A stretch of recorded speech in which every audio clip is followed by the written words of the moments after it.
बताओ ना, तुमने रात से मुझे कुछ नहीं बताया। क्या बताऊं यार, कुछ बताने के लिए नहीं है। मतलब तुम उसकी ऑफिस गई, मोबाइल लिया और वापस आ गई, बस।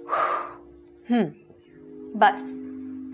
और तुम्हें क्या शौक हो रहा है जानने का? हाँ, खुद तो उस वक्त मैडम पढ़ाई में बिजी थी और अब एक एक पल का हिसाब ले रही हो। देखो, मेरी पढ़ाई के बीच में मत आओ।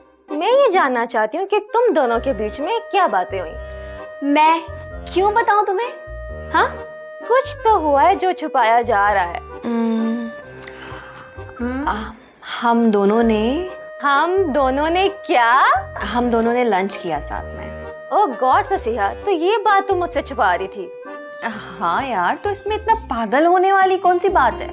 इसमें बहुत बड़ी बात है। एक लड़का और लड़की साथ में लंच करें, जरूर उनके बीच में कोई बात है और एक नई हसीन सफर की शुरुआत है।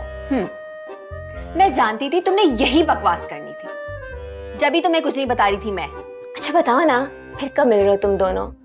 मुझे नहीं पता। अच्छा फसीहा, ये तो बताओ, तुम्हें वो कैसा लगा? फिर वही बकवास। मैं बता रही हूँ, मैं तुम्हारा कत्ल कर दूंगी। अब इस बारे में मुझसे कुछ भी नहीं पूछना, समझ आई? मैं सोने जा रही हूँ। अच्छा जाओ, देखो उसको ख्वाब में। अब तुम हमें कहाँ टाइम दोगी? सो जाओ। बदतमीज। ड्रामा सीरियल फासला जा तमाम एपिसोड्स ॾिसो हाणे HD क्वालिटीअ में। विज़िट करियो असांजो YouTube channel Sindh TV HD drama. Subscribe कयो असांजो official YouTube channel Sindh TV HD drama ऐं वधीक अपडेट लाइ बेल आइकन खे क्लिक करियो।